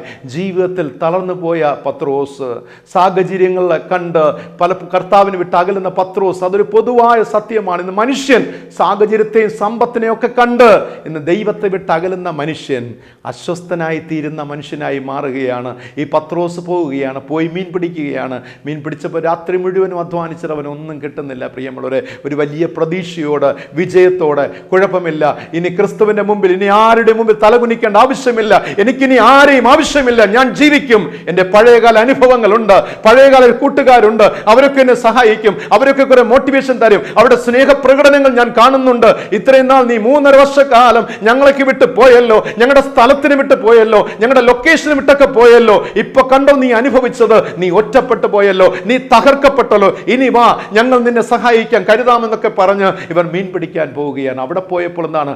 ഒന്നും കിട്ടുന്നില്ല, ശൂന്യം മാത്രം. കുറെ വാക്കുകൾ മാത്രം ലഭിച്ചു, കുറെ ഗ്യാരണ്ടികൾ മാത്രം ലഭിച്ചു. ആമേൻ, സ്തോത്രം. കുറെ വൃഥാ വാക്കുകൾ മാത്രം, നിഷ്ഫലമായ വാക്കുകൾ മാത്രം ലഭിച്ചു. പക്ഷേ അവൻ പ്രതീക്ഷിച്ചതൊന്നും നടക്കുന്നില്ല. രാത്രി മുഴുവൻ അധ്വാനിച്ചിട്ടും പ്രിയമുള്ളവരെ, അവൻ ഒന്നും കിട്ടാത്ത അനുഭവത്തിലേക്ക് പത്രോസ് മാറ്റപ്പെടുകയാണ്. മൂന്നാമത്തെ ചിന്ത മറന്നു പോകരുത്. ഇനി ഒരേ ഒരു ഓപ്ഷനേ ഉള്ളൂ, ദൈവത്തിങ്കിലേക്ക് മടങ്ങി വരിക എന്നുള്ളതാണ്. ദൈവത്തിങ്കിലേക്ക് മടങ്ങി വരിക എന്ന് പറയുന്നത് മഹത്വകരമായ വിജയത്തിൻ്റെ സാധ്യതയാണെന്ന് ഓർക്കണമേ പ്രിയമുള്ളവരെ. മഹത്വകരമായ ജീവിത വിജയത്തിൻ്റെ സാധ്യതയാണെന്ന് നാം മനസ്സിലാക്കുക. പ്രിയരെ, എങ്ങനെയാണ് പത്രോസ് കർത്താവിലേക്ക് മടങ്ങി വരുവാൻ ഇടയായി തീർന്നത്? എങ്ങനെയാണ് പത്രോസ് കർത്താവിലേക്ക് മടങ്ങി വരുന്നത്? ഒന്ന്, കർത്താവ് അവൻ്റെ അടുക്കലേക്ക് വന്നു എന്നുള്ളതാണ്. അവിടെ ബന്ധം സ്ഥാപിക്കുവാൻ കർത്താവ് പത്രോസിൻ്റെ അരികിലേക്ക് വരികയാണ്. പുലർച്ചെയായപ്പോൾ കർത്താവ് തിബരിയാസ് കടൽക്കരയിലേക്ക് ചെല്ലുകയാണ്. 2, കർത്താവ് അവൻ്റെ പരാജയത്തിലേക്ക് വന്നു എന്നുള്ളതാണ്. അവൻ എവിടെ പരാജയപ്പെട്ടുവോ അവിടെ ഇതാ കർത്താവ് ചെല്ലുകയാണ്. പരിഭവങ്ങളില്ലാതെ, വിഷമതകളില്ലാതെ, കുറ്റപ്പെടുത്തലില്ലാതെ ഗുരുനാഥനായ രക്ഷകനായ യേശു അവൻ്റെ പരാജയത്തിൻ്റെ നടുവിലേക്ക് കടന്നു വരികയാണ്. കർത്താവിനെ കുറ്റപ്പെടുത്തിയില്ല, കർത്താവിനെ ശാസിച്ചില്ല. തനിക്ക് വേണ്ടി വേല ചെയ്യുവാൻ കർത്താവ് പകരം അവനെ പ്രോത്സാഹിപ്പിക്കുകയാണ്. എനിക്ക് വേണ്ടി നീ വേല ചെയ്യുക, ഞാൻ നിന്നെ മനുഷ്യനെ പിടിക്കുന്നവരാക്കും. ഇനിമേൽ നീ മീൻ പിടിക്കുന്നവനല്ല, നീ മനുഷ്യനെ പിടിക്കുന്നവനാക്കുമെന്ന് അവനെ ദൈവവേലയ്ക്കായി അവനെ പ്രോത്സാഹിപ്പിക്കപ്പെടുകയാണ്. എന്നെ കേൾക്കുന്ന പ്രിയ ദൈവജനമേ, യോഹന്നാന്റെ സുവിശേഷം ഏറ്റവും ഒടുവിലത്തെ അധ്യായങ്ങൾ വായിക്കുമ്പോൾ അവിടെ യേശു കർത്താവ് പത്രോസിനോട് 3 ചോദ്യങ്ങൾ ചോദിക്കുകയാണ്. 3 ചോദ്യത്തിനുള്ള ഉത്തരം പറയുവാൻ പത്രോസിന്റെ കരങ്ങളിൽ ഉണ്ടായിരുന്നു പ്രിയമുള്ളവരെ. അതും നമ്മെ അത്ഭുതപ്പെടുത്തുന്ന ഒന്നാണ്. ഗുരുനാഥൻ ചോദിക്കുന്ന ഒന്നാമത്തെ ചോദ്യം, നീ ഇവരിലധികമായി എന്നെ സ്നേഹിക്കുന്നുവോ? ആമേൻ, സ്തോത്രം. പ്രിയമുള്ളവരെ, പത്രോസിനോട് ചോദിക്കുകയാണ്, നീ ഇവരിലധികമായി എന്നെ സ്നേഹിക്കുന്നുവോ? എന്നെ വിട്ട് പിരിഞ്ഞവരുണ്ട്, എന്നോട് കൂടെ നിൽക്കുന്നവരുണ്ട്, ഇവരിലധികമായി നീ എന്നെ സ്നേഹിക്കുന്നുവോ? പത്രോസ് പറഞ്ഞ ഉത്തരം, കർത്താവേ, എനിക്ക് നിന്നോട് പ്രിയമുണ്ട് എന്ന് നീ അറിയുന്നുവല്ലോ, എനിക്ക് നിന്നോട് പ്രിയമുണ്ടെന്ന് നീ അറിയുന്നുവല്ലോ. രണ്ടാമത്തെ ചോദ്യം, നീ എന്നെ സ്നേഹിക്കുന്നുവോ? പത്രോസേ, നീ എന്നെ വാസ്തവത്തിൽ നീ എന്നെ സ്നേഹിക്കുന്നുണ്ടോ? അവൻ ഉത്തരം പറയുകയാണ്, കർത്താവേ, എനിക്ക് നിന്നോട് പ്രിയമുണ്ട് എന്ന് നീ അറിയുന്നുവല്ലോ. മൂന്നാമത്തെ ചോദ്യം ചോദിക്കുകയാണ്, നിനക്ക് വാസ്തവത്തിൽ എന്നോട് പ്രിയമുണ്ടോ? പത്രോസ് ആ സമയത്ത് അല്പം നിശബ്ദനായ ശേഷം പത്രോസ് പ്രകാരം ഉത്തരം പറയുകയാണ്, കർത്താവേ, നീ സകലവും അറിയുന്നു, എനിക്ക് നിന്നോട് പ്രിയമുണ്ട് എന്നും നീ അറിയുന്നു. പ്രിയമുള്ളവരെ, എന്താണ് ഇതിൻ്റെ അർത്ഥം പ്രിയമുള്ളവരെ? പത്രോസിൻ്റെ ഉള്ളിൽ വാസ്തവത്തിൽ ഗുരുനാഥനോടൊരു വലിയ ഇഷ്ടമുണ്ടായിരുന്നു, വലിയ സ്നേഹമുണ്ടായിരുന്നു, സമർപ്പണമുണ്ടായിരുന്നു. പക്ഷേ ഒരു മാത്ര നേരത്തേക്ക് പ്രിയമുള്ളവരെ, ഒരു ബലഹീന വേളയിൽ പ്രിയമുള്ളവരെ, ഒരു മോശം സാഹചര്യം വന്നപ്പോൾ പ്രിയമുള്ളവരെ, പിശാചി വിതച്ച വിത്ത് പിശാചിനായി അവൻ്റെ ഹൃദയത്തിൻ്റെ ബുദ്ധിയുടെ വാതിൽ തുറന്നു കൊടുക്കുകയാണ്. അവൻ്റെ മനസ്സ് തുറന്നു കൊടുത്തതിൻ്റെ പരിണിത ഫലമാണ് ഗുരുനാഥനെ ഞാൻ അറിയുന്നില്ല എന്ന് പറഞ്ഞ് വഞ്ചിക്കുവാൻ, ചതിക്കുവാൻ ഇടയായി തീർന്നത്. പ്രിയമുള്ളവരെ, ഒരു മാത്ര നേരത്തേക്ക് ഞാൻ മറന്നു പോകരുത്. ജീവിതത്തിൻ്റെ ഒരു ഇരുളടഞ്ഞ ഒരു മോശം സാഹചര്യം വരുമ്പോൾ മറന്നു പോകരുതേ, പിശാച് അവിടെ കാത്തു നിൽപ്പുണ്ടാകും നിങ്ങൾക്കുള്ളിൽ വിത്തുകൾ വിതയ്ക്കുവാൻ. മറന്നു പോകരുതേ, നിങ്ങൾ പിശാചിനായി നിങ്ങളുടെ ബോധമണ്ഡലത്തിലെ വാതിൽ തുറന്നു കൊടുക്കരുത്, ഹൃദയത്തിന്റെ വാതിൽ തുറന്നു കൊടുക്കരുത്. നിങ്ങൾ ഒരു ഇരുട്ടിലൂടെ സഞ്ചരിക്കും, നിങ്ങൾ പ്രകാശത്തിൽ ജീവിച്ചവരാകാം. നിങ്ങൾ ഇരുട്ടെന്ന ഒരു അനുഭവത്തിലേക്ക് വരുമ്പോൾ നിങ്ങളുടെ വാതിലുകൾ ഭദ്രമായിരിക്കണം. എൻ്റെ പിശാച് പ്രവേശിക്കാതെ വണ്ണം ഹൃദയത്തിന്റെ വാതിലുകൾ, ചിന്തയുടെ വാതിലുകൾ, പ്രവൃത്തിയുടെ വാതിലുകൾ ഭദ്രമായി നിങ്ങൾ അടച്ച് ലോക്ക് ചെയ്തിരിക്കണം, മുദ്രയിട്ടിരിക്കണം. പ്രിയമുള്ളവരെ, പിശാച് പ്രവേശിക്കുവാൻ അനുവദിക്കരുത്. പിശാച് പ്രവേശിച്ചാൽ നിങ്ങൾ ഗുരുനാഥനെ ഒറ്റിക്കൊടുക്കുന്ന പേഴ്സണായി മാറും, രക്ഷകനെ വിട്ട് അകലുന്ന വ്യക്തിയായി മാറും. ജീവിതത്തിൽ ഒരുപാട് പ്രിയമുള്ളവരെ, സ്തോത്രം, ഒരുപാട് വില കൊടുക്കേണ്ടി വരും പ്രിയമുള്ളവരെ. അതുകൊണ്ട് മറന്നു പോകരുത്. ബന്ധങ്ങൾ പ്രിയമുള്ളവരെ, ബന്ധങ്ങൾ നിങ്ങളുടെ കർത്താവ് ചിന്തകളല്ല പ്രിയമുള്ളവരെ. നിങ്ങൾ നിരൂപിച്ച് നിരൂപണങ്ങളാൽ പലപ്പോഴും മൂഢരായി വ്യർത്ഥരായി തീരുകയാണ്. ഗുരുനാഥന്റെ സാന്നിധ്യം അതിലൂടെ നിങ്ങളിൽ നിന്നും അകന്നു പോകുകയാണ്. രക്ഷകന്റെ സാന്നിധ്യം അകന്നു പോകുകയാണ്. ദൈവദാസന്മാരുടെ സാന്നിധ്യം നിങ്ങളുടെ ജീവിതത്തിൽ നിന്നും അകന്നു പോകുകയാണ്. യഥാർത്ഥ ദൈവമക്കളുടെ കൂട്ടായ്മ നിങ്ങളുടെ ജീവിതത്തിൽ നിന്നും മാറ്റപ്പെടുകയാണ്. മറന്നു പോകരുതേ. ഇവിടെ ഈ ചോദ്യങ്ങളിലൂടെ കർത്താവ് പത്രോസിന്റെ ഹൃദയത്തെ തൻ്റെ വേലയ്ക്കായി ഒരുക്കിയെടുക്കുകയായിരുന്നു. ഈ 3 ചോദ്യങ്ങളിലൂടെ തൻ്റെ വേലയ്ക്കായി ക്രിസ്തുനാഥൻ ഒരുക്കിയെടുക്കുകയാണ്. പത്രോസിൻ്റെ ജീവിതത്തിൽ തെറ്റുകളും പരാജയങ്ങളും ഉണ്ടായിരുന്നപ്പോഴും പത്രോസ് ഹൃദയം കൊണ്ട് യേശുവിനെ സ്നേഹിച്ചിരുന്നു. പ്രിയമുള്ളവരെ, അതൊരിക്കലും നമുക്ക് നിരസിക്കുവാൻ കഴിയുന്ന ഒന്നല്ല, ഒരിക്കലും നമുക്കത് ഒഴിവാക്കാൻ കഴിയുന്നല്ല. ഹൃദയം കൊണ്ട് അത്രത്തോളം യേശുവിനെ സ്നേഹിച്ചിരുന്നു. കാരണം യേശുവിൻ്റെ മാറിൻ്റെ ചൂട് അനുഭവിച്ചറിഞ്ഞ പത്രോസ്, യേശുവിൻ്റെ ഹൃദയത്തിൻ്റെ ഓരോ സ്പന്ദനങ്ങൾ മനസ്സിലാക്കിയിരുന്ന പത്രോസ്, പ്രിയമുള്ളവരെ, അത്രയധികം യേശുവിനെ സ്നേഹിച്ചിരുന്നു. അത്രയധികം. അതുകൊണ്ടാണ് പറഞ്ഞ, കർത്താവേ, എനിക്ക് നിന്നോട് പ്രിയമുണ്ടെന്ന് നീ അറിയുന്നുവല്ലോ. എനിക്കറിയാം, എൻ്റെ ഹൃദയം നീ കാണുന്നുണ്ട്. ഈ കൂടെയുള്ള ശിഷ്യന്മാരും ഈ കടൽപ്പുറത്തെ എൻ്റെ സുഹൃത്തുക്കളും സഹപാഠികളും എൻ്റെ മുഖത്തെ കാണുകയാണ്. എൻ്റെ ഔട്ടർ വാർഡ് കാണുമ്പോൾ, ഓ ഗുരുനാഥനെ, അങ്ങൻ്റെ ഇന്നർ വാർഡ് കാണുന്നു, എൻ്റെ അകത്തെ ആന്തരിക മനുഷ്യനെ കാണുന്നു. ഞാൻ എത്രത്തോളം അങ്ങേ സ്നേഹിക്കുന്നു. അപ്പാ, എനിക്ക് തെറ്റുപറ്റു പോയി, ഞാൻ പശ്ചാത്തപിക്കുകയാണ്, എനിക്കൊരു വലിയ കുറവ് സംഭവിച്ചു. ആമേൻ. ഒരു പ്രത്യേക സാഹചര്യം വന്നപ്പോൾ എനിക്കങ്ങ് തള്ളി പറയേണ്ടതായി വന്നു, എനിക്കങ്ങനെ വഞ്ചിക്കേണ്ടതായി വന്നു, അങ്ങ് ചതിക്കേണ്ടതായി വന്നു. അപ്പാ ദൈവമേ, എൻ്റെ ജീവിതത്തിൽ വലിയ കുറവ് സംഭവിച്ചു, വലിയ തെറ്റ് സംഭവിച്ചു. തെറ്റുകളും പരാജയങ്ങളും പ്രിയമുള്ളവരെ അവനവിടെ ഏറ്റുപറയുന്ന ഒരു അനുഭവത്തെ കാണുവാനായി സാധിക്കും. പ്രിയമുള്ളവരെ, ഇവിടെ നോക്കണേ, ആ സ്നേഹത്തെക്കുറിച്ച് പുറത്ത് പറയുവാൻ അവന് മടിയോ ലജ്ജയോ ഒന്നുമില്ലായിരുന്നു. മറ്റുള്ളവർ ഇങ്ങനെ ചോദിച്ചേക്കാം, ചിന്തിച്ചേക്കാം, അല്ലയോ പത്രോസ്, നിനക്കിത് എങ്ങനെ പറയുവാൻ കഴിയുന്നു? നീ ഗുരുനാഥനെ സ്നേഹിക്കുന്നു, അല്പം മുൻപല്ലേ, ചില ദിവസങ്ങൾക്ക് മുൻപല്ലേ നീ ഗുരുനാഥനെ തള്ളി പറഞ്ഞത് അറിയുന്നില്ല എന്ന്, പിന്നെ നിനക്ക് എങ്ങനെ പറയുവാൻ സാധിക്കുന്നു? നീ ഗുരുനാഥനെ സ്നേഹിക്കുന്നു, ഇത് കള്ളമല്ലേ എന്നൊക്കെ കൂടെ ഇരുന്ന ശിഷ്യന്മാരുടെ ഹൃദയത്തിൽ ചിന്തിച്ചിരുന്നേക്കാം. ഈ സമയം മറ്റു ശിഷ്യന്മാർ കർത്താവിന്റെ വേല വിട്ട് മീൻ പിടിക്കാൻ പോയവർ, പത്രോസിനൊപ്പം കൂടിയവർ മൗനമായിട്ട് ശ്രദ്ധിക്കുകയാണ്. ക്രിസ്തുവിൻ്റെയും പത്രോസിനെയും സംഭാഷണം ഇവർ മൗനമായിട്ട് സംഭാഷണത്തെ കേട്ടുകൊണ്ടിരിക്കുകയാണ്. ആ മറ്റ് ശിഷ്യന്മാരും പരാജയപ്പെട്ടവരെങ്കിലും ഇവിടെ സംഭാഷണത്തിലൂടെ ഒരുപാട് കാര്യങ്ങൾ ഗ്രഹിച്ചെടുക്കുകയാണ്. പ്രിയമുള്ളവരെ, പത്രോസിന്റെ വാക്ക് കേട്ടുകൊണ്ട് ആമേൻ സ്തുതി കൂടെ വന്ന മറ്റ് 6 ശിഷ്യന്മാരും, മറന്നുപോകരുത്, ഈ 6 ശിഷ്യന്മാരും അവരും തങ്ങളുടെ ജീവിതത്തിൽ പരാജയപ്പെട്ടവരാണ്. കാരണം പത്രോസിന്റെ വാക്ക് കേട്ട് പഴയ തൊഴിലിലേക്ക് വന്നവരാണ്. എങ്കിലും ഇവിടെ ഇതാ യേശു കർത്താവ് തങ്ങളെ തേടി വന്ന് പത്രോസും യേശുവുമായി സംഭാഷിക്കുമ്പോൾ അത് തങ്ങളുടെ ഉള്ളത്തിൽ അവർ ഗ്രഹിക്കുകയാണ്. പ്രിയമുള്ളവരെ, ഒരുപാട് ഗ്രഹിക്കുകയാണ്. പ്രിയരെ, ആരും കർത്താവിനെ വിട്ട് അകന്നിരിക്കേണ്ട ആവശ്യമില്ല. നിങ്ങൾ അകന്നവരാകാം, നിങ്ങൾ ദൈവത്തോട് പിണങ്ങിയവരാകാം. ഇന്ന് ഈ പ്രഭാതത്തിൽ പറയുകയാണ്, നിങ്ങൾ പിണങ്ങിയിരിക്കേണ്ട ആവശ്യമില്ല, നിങ്ങൾ അകന്നിരിക്കേണ്ട ആവശ്യമില്ല.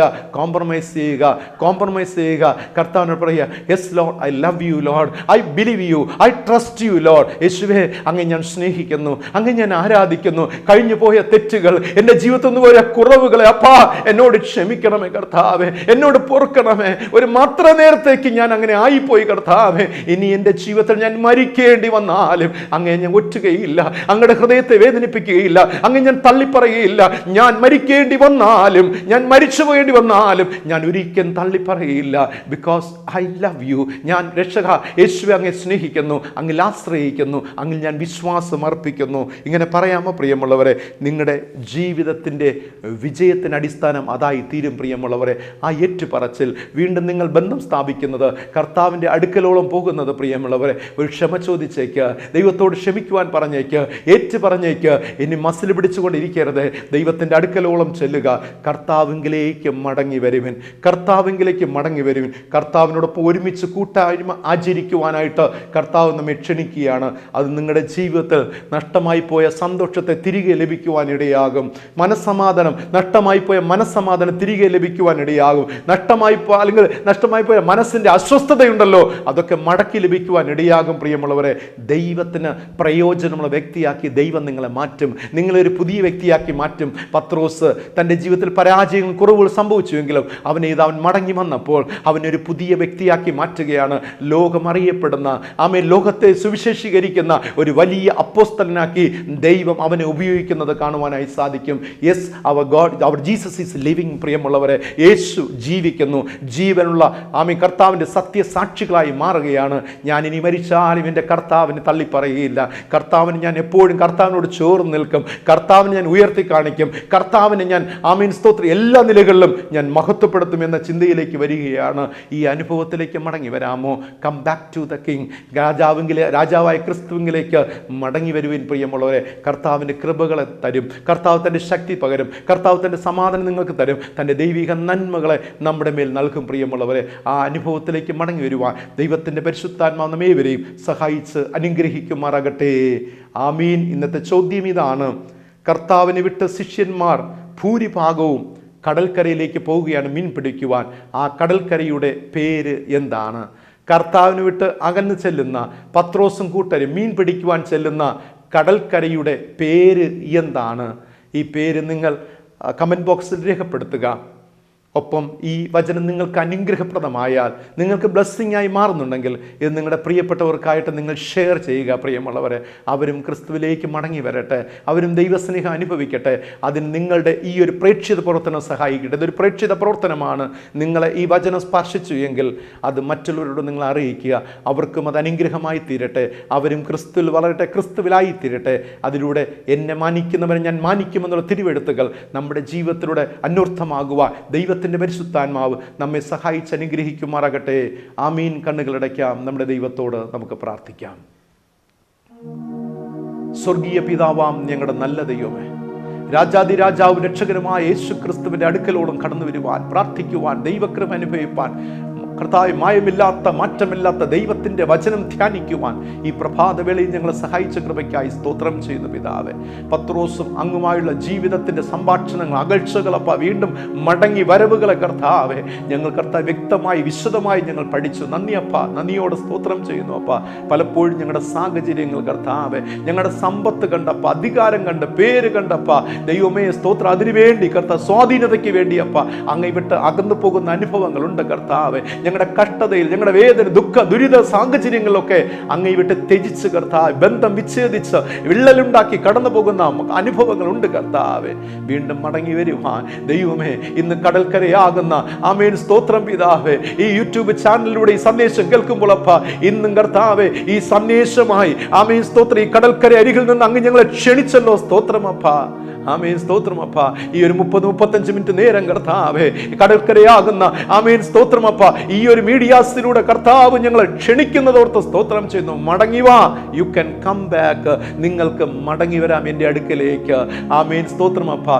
കർത്താവേ, ഞങ്ങൾ ചെയ്തു പോയ തെറ്റുകൾ, ഞങ്ങളുടെ ജീവിതത്തിന്റെ പരാജയങ്ങൾ ഞങ്ങൾ സമ്മതിക്കുന്നു പ്രിയ പിതാവേ. അങ്ങിലേക്ക് ഞങ്ങൾ മടങ്ങി വരുന്നു പിതാവേ. അവിടെ ഞങ്ങളെ കൈക്കൊള്ളണമേ, അങ്ങേക്ക് പ്രയോജനമുള്ള പത്രമാക്കി തീർക്കണമേ അപ്പ. ഉപയോഗശൂന്യമായ ഒരു വസ്തുവായിട്ടല്ല, ഉപയോഗശൂന്യമായ ഒരു ജീവിതമായിട്ടല്ല ഞങ്ങൾ ജീവിക്കേണ്ടുന്നതപ്പ. ഒരു നാൾ ജീവിച്ചാലും കർത്താവിന് പ്രയോജനമുള്ള പാത്രങ്ങളായി ജീവിക്കട്ടെ കർത്താവെ. ലോകത്തെ നോക്കുന്നില്ല ഞങ്ങൾ, ലോകത്തെ ചുറ്റുമുള്ളവരെ നോക്കുന്നില്ല. ഞങ്ങൾ നോക്കുന്ന ഞങ്ങളുടെ മുൻപിൽ ഞങ്ങൾ വെച്ചിരിക്കുന്ന ക്രൂശിതനായ യേശുവിനെ, രക്ഷകനായ യേശുവിനെ നോക്കുന്ന കർത്താവെ. മനുഷ്യരിൽ ആശ്രയിക്കുന്ന, യഹോവയിൽ ആശ്രയിക്കുന്ന നല്ലതെന്നാണല്ലോ അപ്പ. അതിൽ ഞങ്ങൾ വിശ്വസിക്കുന്നു അപ്പ, ആശ്രയിക്കും. തിരുവചനം ശ്രവിച്ച എല്ലാ ഞങ്ങളുടെ മക്കളെ കർത്താവായ യേശുവിന്റെ നാമത്തിൽ അനുഗ്രഹിച്ച് പ്രാർത്ഥിക്കുന്നു. ഉപജീവന മാർഗങ്ങൾ, വിദ്യാഭ്യാസ മേഖലകൾ, ജീവിതചര്യകൾ, കുടുംബങ്ങളൊക്കെ ദൈവം അനുഗ്രഹിക്കണമേ. ദൈവകരം കൂടിയിരിക്കട്ടെ. യാത്രകൾ, പ്രവർത്തനങ്ങൾ കൂടിയിരിക്കണമേ. ആശുപത്രി വാസങ്ങളില്ലാതെ, തിരുക്കൃപയിൽ നിന്റെ മക്കളെ അപകടങ്ങൾ, അനർത്ഥങ്ങളില്ലാതെ ഓരോരുത്തരെയും ദൈവം കാത്തു പരിപാലിക്കണമെന്ന് പ്രാർത്ഥിക്കുന്നു. കൃപയിൽ ബലപ്പെടുത്തണമേ. വേദപുസ്തകം ധ്യാനിച്ച്, മന്നം ചെയ്ത്, കൂട്ടായ്മ ആചരിച്ച്, ദൈവത്തോട് പ്രാർത്ഥിച്ച്, പ്രാർത്ഥനയോടെ ജീവിക്കേണ്ട കൃപ കൊടുക്കണമെന്ന് പ്രാർത്ഥിക്കുന്നു അപ്പ. ഞങ്ങളുടെ ചാനലിന്റെ പിന്നിൽ പ്രവർത്തിക്കുന്ന യുവ സഹോദരങ്ങൾക്ക്, അവരുടെ കുടുംബങ്ങൾക്കായി സ്തോത്രം. അവരെ ആശീർവദിക്കണമേ. അവർ ചെയ്യുന്ന നിസ്വാർത്ഥമായ സേവനങ്ങളെ ദൈവം മാനിക്കണമെന്ന് പ്രാർത്ഥിക്കുന്നു. നന്ദി പിതാവേ. ഞങ്ങളെ പൂർണ്ണമായി ദൈവകരങ്ങൾ സമർപ്പിക്കട്ടെ.